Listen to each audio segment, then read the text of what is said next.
미국 증시의 분위기를 생생하게 전해드립니다. 이항영의 월가이드 시간, MTN 이항영 전문위원님과 함께하겠습니다. 위원님 안녕하세요. 네, 안녕하세요. 네, 오랜만에 이제 스튜디오에서 또 전해드리는 그런 월가이드 시간인데, 네. 지난주 금요일장에서 일제히 하락한 채 마감을 했습니다. 2% 안팎의 하락세를 연출을 했는데, 일단 1월이 그렇게 마무리가 됐잖아요. 상승하면서 마무리가 됐으면 참 좋았을 텐데 어느 정도는 그 투기성 매매 때문에 하락장이 연출이 됐다라고도 볼 수 있을 것 같아요. 네, 맞습니다. 시장이 1월 한 3주차, 4주차 이제 마지막에 흘러가면서 시장의 어떤 펀더멘탈과 상관없이 어떤 수급의 요인, 그 상당히 요즘 이슈가 되고 있는 뭐 게임스탑이나 이런 것들이 나오면서 소위 혼미스러운 장세가 지금 이어지고 있습니다. 급등락이 이어지는 종목들이 속출하면서 뭔가 좀 시장이 뭔가 좀 어떤 그 변동성이 커지는 그런 분위기라고 이해하시면 되겠습니다. 그렇기 때문에 2주 연속으로 주가가 좀 제법 흘러내리면서 일단 마감됐습니다. 특히 금요일 날은 3대 지수 모두 2% 언저리에서 주가가 많이 떨어진 모습으로 끝났습니다. 결국 얘기 나왔던 대로 S&P 500이 그리고 다우지도 마찬가지지만 1월 달 전체적으로 보면 하락으로 마감됐습니다. 가장 큰 것은 역시 막판에 시장이 반동성이 커진 것은 공매도 주식을 소위 스퀴즈 시킨다는 거죠. 공매도 주식을 빨리 되사게끔 하는 그런 플레이들이 계속 나오면서 결국 그에 따른 논란이 아주 집중되고 있습니다. 미국에서요. 거기다가 이제 마지막에 금요일 날은 잠시 전에도 나왔지만 존슨앤존슨의 백신의 어떤 백신의 효용성이 한 66%밖에 안 된다 이런 얘기가 나오면서 좀 실망감도 많이 있었던 거죠. 그러다 보니 전체적인 섹터별로 보면 지난 금요일 날은 하나도 빼놓지 않고 11개 섹터 모두 많이 빠졌습니다. 반면에 이제 얘기 나왔던 게임스탑 같은 경우에는 주가 이제 일주일 내내 급등락을 반복했습니다. 좀 쉴만 하니까 또 일론 머스크가 중간인데 1월 27일 날인데요. 일론 머스크가 마치 좀 약간 그 응원하는 같은 말을 좀 했고요. 특히 지난 금요일 날은 주식을 갖고 있지도 않은데 공매도 하는 거를 일론 머스크는 이제 거의 뭐 사기성이나 마찬가지다 그런 얘기를 하는 거죠. 일론 머스크가 왜 이런 얘기를 하냐면 일론 머스크가 그동안 2, 3년 전부터 계속해서 공매도가 제일 많은 그 대표 주자였기 때문에 비판적인 시각을 많이 했거든요. 그러니까 전통적인 월가에서 상당히 배척됐던 사람이 대표적인 일론 머스크이기 때문에 거기에 이제 그런 목소리를 계속 내고 있다라고 보셔야 되겠습니다. 그리고 또 로빈훗에서 또 매매를 제한했다 풀었다 하면서 또 다시 여기서 또 비판을 하는 사람들이 많은 거죠. 그러다 보니 한쪽에서는 로빈훗 갖고 매매를 많이 했던 사람들도 로빈훗의 CEO를 이제 공공의 적으로 또 여기는 사람들도 있는 거죠. 그러다 보니 주가가 또 급등락하는 모습이 일주일 내내 그냥 지냈고 실제로 뭐 2주일째 이런 얘기가 있는 거죠. 그러다 보니 주가는 작년에 제일 떨어졌을 때는 2달러고요. 그 금년에 뭐 시작할 때 뭐 10몇 달러 아니었습니까? 이게 300달러, 400달러, 500달러 막 하니까 주가가 뭐 1000몇백 %가 올라가는 그런 비상식적인 것이 나온 거죠. 비상식적이보다는 비정상적인 흐름이 이어지는 거죠. 그러다 보니 또 한편에서는 AMC죠. AMC 극장, 우리나라 보면 CJ CGV인데요. 이런 것들이 주간 280%가 또 급등했습니다. 이것도 역시 급등락을 계속하고 있습니다. 사실 AMC는 회사 측에서 여러 번 자기네 스스로가 파산을 경고했거든요. 그렇죠. 예, 그런데도 불구하고 이렇게 올라가는 거죠. 물론 지난주 초에는 또 파이낸싱을 했기 때문에 이거 좀 이번엔 파산 없다 하고 또 이번에 보니까 이렇게 주가 올라가다 보니까 또 여기서 또 증자 얘기가 또 하고 있거든요.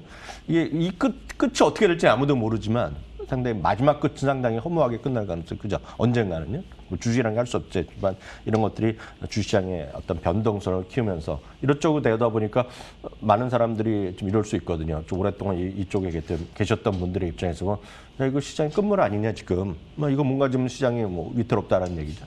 그러다 보니 또 파는 사람도 있을 것이고요. 이런 것들이 전반적인 어떤 흐름에 시장을 혼미하게 만드는 그런 모습에 따라 보고 있고요. 그러다 보니 유가도 좀 혼조세를 보여줬습니다. 다음에 유가는 이제 월간을 보면 그래도 한 7% 이상 올라가는 모습이었고요. 금값도 보면 월간으로 보면 2.6%가 내려가는 모습입니다. 한편 이제 비트코인은 또 이럴 때마다 또 움직임이 있거든요. 그러니까 비트코인도 주가가 한 달 내내 움직였지만 결국 보면 33,000원, 33,000달러, 34,000달러에서 일단은 주가가 비트코인 가격도 거래가 좀 이루어진 채 마감되는 모습입니다. 네. 지난주 장을 한번 살펴봤는데 그 금요일장에서 위원님께서 말씀하셨듯이 백신 임상 결과가 발표가 됐는데 존슨앤존슨이 한 회 접종만으로도 우리가 예방을 할 수 있다고 해서 사실 그동안은 기대를 좀 했었거든요. 근데 결과가 실망스럽다라고 하긴 좀 그렇지만 효과가 우리가 생각했던 것보다는 조금 그 기대치에 미치지 못한다라는 그런 얘기가 나오면서 하락한 반면에 노바백스의 주가는 크게 올랐습니다. 노바백스는 로빈후드에서 거래 제한 종목으로 좀 포함을 시켰죠. 네. 일단 존슨앤존슨이 코로나 백신의 3상 임상을 발표했습니다. 사실 지난주엔 실적을 발표하면서 조만간 이런 결과를 했다고 얘기했는데 발표를 했는데 막상 이제 평균 66%의 예방 효과가 나타났습니다. 미국은 그나마 70%가 넘어졌지만 남아프리카 공화국 57%, 남미는 또 66%니까 약간 엇갈리는 모습을 보여줬죠. 모르겠습니다. 이게 얼마나 그런 전문가분들의 시각이랑 같을지 모르겠으나 이러면서도 또 긴급 승인을 신청하고 뭐 이런 거거든요. 그러니까 이런 전문가분들이 결정할 일이 되겠지만 여하튼 참고적으로 저희 같은 사람은 비전문가 보기에는 상당히 그냥 쉽게 비교하는 수치들이 있는 거죠. 3상 결과로 나왔던 것이 파이자는 95%의 어떤 성공률이 있었고요. 효용성이 있었고 모더나는 94.1%니까 여기도 100%는 아니지만 뭔가 좀 차이가 나는 거 아닙니까? 그러다 보니 존슨앤존슨 같은 경우에는 주가가 3% 이상 떨어졌습니다. 반면에 노바백스 같은 경우에는 89.3%의 예방 효과가 있다고 보니까 물론 이 노바백스 89.3이라는 의미는 어떻게 우리가 해석할지 모르겠지만 노바백스는 오늘 그날 주가가 또 좀 올라가는 모습 그런 모습을 보이면서 주가가 좀 엇갈리는 모습을 보여주는 것이 시장의 가장 큰 특징이 되겠습니다. 네. 노바백스와 존슨앤존슨의 엇갈린 주가 흐름까지 체크를 해봤습니다. 주간 단위로 우리가 한번 증시를 정리해보고 또 이제 새로운 달을 또 시작을 해봐야겠죠? 네, 맞습니다. 주간 단위로도 증시 정리해보면 다우지수는 이제 3.3%가 하락했고요. 그러다 보면 연초 대비 마이너스 2%입니다. S&P 500은 3.3%가 주간 단위 하락했는데요. 연초 대비는 마이너스 1.1%입니다. 그렇기 때문에 그러니까 거의 80% 이상 확률로 1월 달에 과거에 올랐었거든요. 그런데도 불구하고 이번에 떨어졌기 때문에 늘 말씀드리면 통계는 통계일 뿐이고 이렇게 나온 거죠. 또 지나고 보면 1월 달에 주가가 떨어진 달은 그 해에 별로 안 좋았던 기억도 있거든요. 그러니까 통계는 항상 통계일 뿐이지만 여하튼 연초 대비 마이너스 1.1%입니다. 나스닥은 그나마 올 초부터 좀 많이 달렸었기 때문에 여유가 있지만 그래도 나스닥도 연초 대비 상승을 대부분 반납하면서 1.4%. 겨우 1.4%였고요. 반면에 그럼 어떤 지수가 올라갔느냐? 러셀 2000이라고 있습니다. 러셀 2000은 시가총액 1000등부터 3000등까지의 2000개거든요. 중소형주죠. 네, 중소형주가 네. 되겠고요. 그것들이 이제 러셀 2000은 그래도 3~4% 좀 올라간 채 마감됐습니다. 정확히는 4.8% 올라갔는데 흥미로운 것은 러셀 마이크로캡이라는 게 있습니다. 러셀은 이제 초소형주 아니면 소형주라고 번역하는데요. 이제 심플러면 IWC라고 얘기합니다. 이거는 이제 상식적으로 보면 시가총액 2,000등부터 3,000등까지만 모아놓은 겁니다. 이게 대부분이 아마 익숙하지 않은 지수일 텐데요. 이거는 14%가 올라갔습니다. 이게 뭐냐면 이거 엄청 싼 주식들이 많이 있거든요. 네. 싼 주식이 많다 보니까 최근의 흐름에서 시장에서 쉽게 해서 본류에 있는, 그러니까 주류에 있는 주식이 아니라 좀 바탕에 있는 것들이 올라가는 거잖아요. 네, 그러니까 소외됐던 그동안. 쉽게 말하면 소외됐던 거죠. 대표적으로 소외됐던 걸 게임스탑 이런 거거든요. 그러니까 많은 사람들이 지금 이런 걸 찾는 겁니다. 이런 좀 소외되는 와중에 여기서 찾아보는 거죠. 공모에도 많은 게 또 뭐가 있나? 이런 거 찾는 거거든요. 그러다 보니 증권사 입장에서 보면 증권사는 우리나라도 그런 이슈가 있으면 우리나라 모든 증권사가 그런 팀에서 조사를 합니다. 어떤 주식이 또 그런 거 제2의 뭐 제3의 얘기하거든요. 네. 그러다 보니까 요즘 여기저기서 게임스탑 같은 거 있나? 또 찾아보다 보면 이런 쪽에 물려 있는 겁니다. 그러면 거래가 많지도 않은 주식이니까 조금만 또 사면 올라가는 그러다 보니까 상당히 이런 걸 갖고 약간 비판하는 사람도 있다라고 보셔야 되겠고요. 네. 연초 대비 한번 종목 그러면 살펴볼까요? 연초 대비 이제 그림을 보여드리면 대부분이 딱 보면 색깔 자체가 탁하죠. 그렇네요. 탁하다는 네. 거는 주가가 재미없다는 겁니다. 한마디로 보면. 그러니까 밝게 좀 올라가는 것들은 별로 없습니다. 실제로는 초록색이나 되겠고 초록색도 탁한 거죠. 마이크로소프트 같은 거 4% 올라갔지만 밝은 초록색이 아니거든요. 네. 보시는 방법은 다들 아시겠지만 초록색이 아주 밝으면 많이 올라간 거고 빨간색이 아주 진하면 많이 떨어진 건데요. 지금 보시면 초록색으로 여러분들 보실 만한 것들이 별로 띄지 않습니다, 지금요. 테슬라 하나 정도가 보이네요. 테슬라도 색깔이 아주 밝진 않죠. 네. 네, 그 정도가 되겠고요. 한 10% 올랐지만 아주 밝진 않고요. 아주 밝은 거가 가운데 이제 일라이 릴리가 제약주가 하나 있습니다. 그러네요. 그러니까 네. 그 정도 있겠고요. 별로 없습니다, 지금요. 그러면 그 초록색 중에서도 아주 밝은 거가 아니라 약간 탁한 것들만 몇 개 찾아 보이시면 아주 흥미로운 걸로 여기서 아실 수 있을 텐데요. 메이시스 같은 거 보이지도 않습니다. 조그맣게 보이기 때문에요. 33.7%인데 요즘 메이시스 가보셨어요? 백화점이잖아요. 네, 가보셨어요? 메이시스가 한국에 없지 않나요? 그러니까 미국에서 네네네, 가보셨냐고요? 미국에서는 가봤죠, 그죠? 요즘 많이 보이던가요, 메이시스가? 보이지 않죠. 네. 그러니까 메이시스가 이제 쉽게 얘기해서 1980년대, 90년대 그때 핫했던 거거든요. 근데 요즘은 메이시스 다 문 닫고 있는 분위기고요. 그렇죠. 메이시스에 가보시면 아마 가보신 분 경험 많으실 것 같습니다. 이제 해외에서 보시는 메이시스 가면 살 게 별로 없습니다, 지금요. 그러니까 많은 사람들이 물론 여행 한번 가면 좋은 걸 사고 싶은 거 아닙니까? 그렇죠. 그러니까 지금 메이시스에 가면 좋고 이런 거 비싼 거 별로 안 보이죠. 메이시스라는 이미지 자체가. 그런 게 이제 33% 올라가는 거거든요. 그러니까 그런 흐름이다. 지금 시장 자체가 좋은 게 올라가는 게 아니라 그동안 좀 재미없었고 많이 떨어진 것들 그런 것을 찾는 거죠. 월그린 부츠는 이제 약간 이슈가 있었습니다. 월그린 부츠도 계속 내리던 거거든요. 네. 월그린 부츠는 대표적으로 CBS 같은 거거든요. 그러니까 쉽게 해서 드럭스토어인데 약간의 한때 다른. 이제 영국 회사랑 합친 건데 재미없어 계속 문 닫는 분위기인데 여기 이제 지난번에 다른 쪽에서 이제 사람이 갔습니다. 그래갖고 여기 여성분 한번 유명한 CEO 그 하던 분이 한번 가갖고 옮긴다 그래갖고 좀 이슈가 되긴 됐었는데 여하튼 월그린 부츠대 26% 올라갔습니다.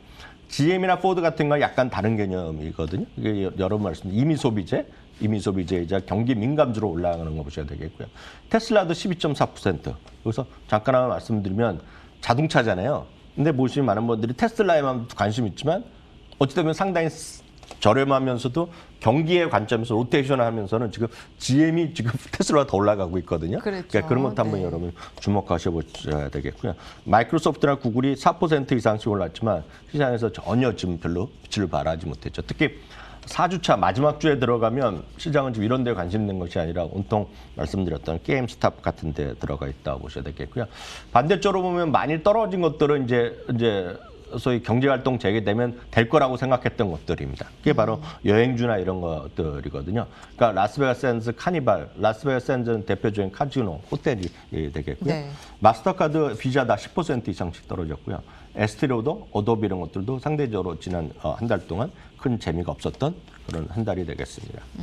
일단 연초 대비 하락 종목을 보니까 경기 민감주들이 오히려 또 하락하는 그런 흐름이 나타났네요. 네, 하락하는 것도 있겠는데 사실 이게 라스베가스 샌즈나 카니발 네. 때 말씀하시는데 사실 그건 경기 민감주라고 얘기하기 쉽지 않습니다. 왜냐하면 그거는 분명히 맞죠. 경기 민감주라고 우리가 분류할 수 있는데 늘 말씀드리지만 지금 갑자기 여행을 많이 가겠느냐에 대해서는 상당히 좀 회의적 시각이 많이 있거든요. 그러니까 그런 것들이 이제 상당히 좀 실적이랑 약간 벗어나 있는데 이것도 아무도 모릅니다.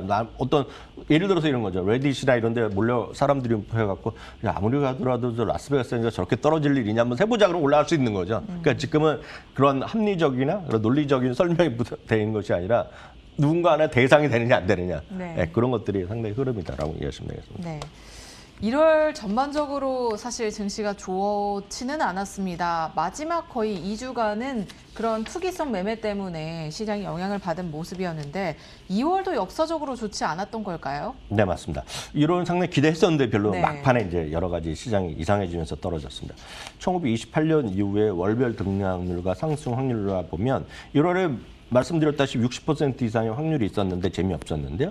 2월은 승률 확률 자체가 52.7%이기 때문에 9월이 45% 그러니까 상대 9월이 안 좋았다는 얘기를 많이 하잖아요. 그래서 많은 사람들이 5월에 팔았다가 9월에 뭐 다시 사야 된다 뭐 이런 얘기 들어오셨을 텐데요.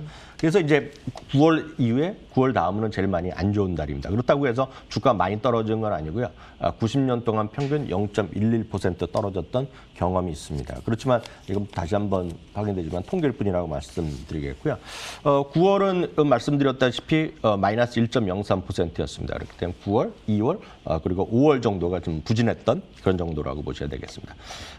그렇고 또 하나가 이제 대통령 취임 첫 해 지난주에도 말씀드렸는데요. 2월과 3월에 상대적으로 부진했던 경험이 있거든요. 그래서 1월은 강했어야 되는데 1월에 지금 막판에 어떤 지금 시장의 어떤 이상한 흐름이 번지면서 1월 됨이 없었는데 여튼 2월, 3월은 상대적으로 부진했던 경험이 있고 바로 이런 생각들을 통계를 중시하는 게 분명히 미국의 주시장의 역사이기 때문에 이런 것들을 보면 이거 지금 너무 또 심하게 레버리지 한 사람들, 레버리지 일으킨 분들, 그리고 분산 투자 아니고 집중적으로 특정 주식을 매매 자주 하시는 분들 그런 분들은 상당히 당황스러운 부분도 있을 수 있기 때문에 늘 말씀드리지만 분산 투자하고 레버리지 자제하시고 주식 투자의 어떤 리스크의 요인을 분명히 인식하시면서 좀 한 발짝 물러나서 좀 냉정히 주식시장을 볼 필요가 있다. 너무 흥분해서 늘 걱정이지만 동학개미건 서학개미건 제일 걱정되는 것은 작년 3, 4월부터 하셨던 분은 다 돈을 벌었거든요. 웬만한 분들이요. 네. 그러니까 주식은 무조건 돈 번다고 생각하시는 분들이 넘쳐납니다. 지금요. 주식은 리스크 있지만 주가가 5%, 10%, 15% 떨어지면 흥분하게 돼 있어요. 그래서 지금은 너무 그렇게 보실 일도 아니다 이렇게 말씀드리고 싶네요. 조금은 진정된 그런 상태에서 시장을 바라볼 필요가 있다라는 말씀 해주셨습니다. 그리고 또 월가의 관심사에 대해서 한번 살펴보고 싶은데 기후 변화에 대한 이 관심이 올해도 쭉 지속될 것으로 보이죠. 특히 이제 기후 변화라 하면 탄소 배출과 관련이 있는 내용들이 지금 꾸준한 관심을 받고 있는데요. 어떻습니까? 네, 맞습니다. 지난주 이제 그 목요일 날이었는데 제가 이제 기회가 없어서 설명을 못 드렸는데 늘 말씀드리지만 이제 블랙락의 레리 핑크 회장이나 JP 모건의 제이미 다이먼 회장 같은 사람이 시장에 던지는 메시지가 상당히 크다라고 말씀드렸습니다. 지난주 이제 목요일 날 레리 핑크 회장이 주주 서한이 이제 공개됐는데요. 작년에는 이 자리에서 이제 ESG 무브먼트에 대해서 강한 얘기를 했는데 이번에도 뭐 여전히 똑같습니다만은 이번에 더 강조한 것이 탄소 배출 제로화에 대한 강한 의지를 다시 한번 강조했고요. 모든 투자를 받으려는 기업들 이런 얘기까지 했습니다. 투자를 받고 싶어하는 그런 기업들은 탄소 배출을 제로화하겠다는 그런 계획을 분명히 명시적으로 밝혀야 된다 얘기를 했거든요. 그러니까 이런 것들을 하지 않으면은 결국 어떻게 되느냐? 투자자들의 외면을 받을 수밖에 없다는 거거든요. 물론 당장은 안 그러겠지만 그런 자기네들은 전부 다 점수화하거든요. 그래서 웬만한 여러분들이 해외 그런 금융 사이트 들어가면 소위 ESG나 이런 데 점수를 다 매깁니다. 그래갖고 그에 따라서 평가를 하는데요. 그래서 그것들이 좀 더 강화될 수밖에 없다라는 것이죠. 바로 이런 부분에 대해서 작년에 트럼프 정권 시절에는 엄청 비판을 하는 겁니다. 이게 무슨 기업들이 돈만 잘 모으면 되지. 왜 탄소 배출까지 신경을 써야 되냐. ESG가 무슨 상관이냐 하는 얘기 백악관에서 여러 번 얘기했던 거거든요. 근데 이제 세상이 바뀐 거죠, 완전히요. 그러니까 작년에 그럼에도 불구하고 백악관에서 뭐라 그래도 이런 주시장에 큰 영향이 미쳤는데 올해는 이제 그런 우호적인 정권이 들어섰던 그런 시장 그리고 세상의 흐름을 이쪽으로 가는 와중에 이런 거를 좀 상당히 좀 폄하하거나 이런 쪽에 하는 분들은 제가 봤을 때는 월가에서는 지금 버티기가 쉽지 않은 그런 상황이 됐다라고 보셔야 되겠고요. 특히 지난 27일이었잖아요. 바이든 대통령이 기후 변화에 관련해서 뭐 특별 대사도 임명하고 기후 변화가 이게 멀리 있는 것이 아니라 실존하는 위협이라면서 지금 당장 어떻게 해야 될 때라고 얘기했습니다. 지금 당장 행동해야 될 때라고 얘기했잖아요. 그러니까 이런 것들이 하나의 큰 무브먼트라고 보셔야 되겠습니다. 2020년 말 기준으로 보면요. 미국의 전체 발전량이 있지 않습니까? 61%가 여전히 석탄이나 천연가스로 하고 있다는 겁니다. 20%가 원자력이고요. 흔히 얘기해서 신재생 에너지라고 불리는 풍력, 태양광 이런 것들이 있죠. 풍력, 태양광 그리고 우리나라 같은 경우는 해상에서 하는 주력 이런 거 다 있거든요. 그리고 지력 이런 것들이 땅에서 하는 거. 근데 우리나라는 뭘 없겠지만 해외에서 그런 것도 있는데요. 풍력, 태양광, 지력, 조력 이런 거 같은 그런 것들이 재생에너지가 보시면 17%밖에 안 된다는 겁니다. 그래서 이거가 이제 2050년까지 가면 이제 전부 다 신재생에너지 가자 이런 큰 그림이 가는 거죠. 아직 멀었지만 이렇게 무브먼트를 통해서 좀 땡길 수 있는 거죠. 그러니까 이런 것들을 얘기하고 있다는 것인데요. 하나 단쪽을 하나 보여드리겠습니다. 그림을 보여드리면 이게 어느 정도 시장에 영향을 미치냐, 언제부터 구체적인 영향을 미치냐면 2020년 3, 4월부터 해갖고요. 그 아래는 S&P 500입니다. 사실 S&P 500만 보면 꽤 올랐죠. 작년에도 올랐는데. 그랬죠. 네. 위에는 신재생 에너지만 모은 인덱스거든요. 보시면 작년에 2019년 11월부터 해서 보면 2배 가까이 100이 300이 된 거거든요. 그러니까 이쪽으로 우리가 인지하건 안 하건 간에 그러니까 많은 사람들이 나는 지금 태양광이건 내가 해상 풍력이고 돈이 되건 안 되건 간에 언론에서 뭐라고 그러건 간에 여러분들 선호도를 갖고 있건 안 갖고 있건 간에 이런 것들이 지금 강한 거는 현실이라는 거죠, 지금요. 그러니까 이런 것들을 우리가 무시할 수는 없을 거가 되겠고 그래서 이런 쪽에 관련된 주식도 꽤 있고 기업도 있고 다 있는데 문제는 기업들을 그러니까 우리나라도 이런 기업들 분명히 있거든요. 있고 뭐 관련 주식들 있죠. 그리고 미국에서도 뭐 그런 관련 기업이 있는데 문제는 우리가 일상생활에서 쉽게 접근하고 있는 그런 브랜드를 잘 모르십니다. 사실 저만 하더라도 딱 아는 기업은 저희가 여러분 소개해드렸던 넥스트라 에너지 같은 거 있죠. 그거 하나밖에 저도 잘 모르거든요. 나머지는 들어는 봤지 그게 어떤 일을 하는지 잘 모른단 말이죠. 그래서 늘 말씀드리지만 그런 것들은 그런 세상을 여러분 이해하신다면 ETF 같은 거가 맞다라고 보셔야 할 거예요. 그런 거 몇 가지 있는데 제가 오늘 굳이 QCLN이라는 걸 보여드리면 QCLN이 바로 신재생 에너지라는 인덱스가 있는데 나스닥에 그걸 정확히 추정하는 건 이겁니다. 물론 다른 것들을 여러분들 아시고 저도 간혹 소개해드렸던 TAN이나 탄이라든가 ICLN 그런 것들이 있는데 다 비슷한데 이 QCLN은 굳이 왜 소개해드리냐면 그 인덱스를 그대로 추정하는 거다. 라고 일단 이해하시면 되겠습니다. 네, 신재생 에너지의 성장 가능성을 좀 주시라면서 투자할 만한 종목으로 ETF QCLN을 소개해 주셨습니다. 지금까지 MTN 이항영 전문위원님과 시장 전반적인 내용 살펴봤습니다. 오늘 말씀 고맙습니다.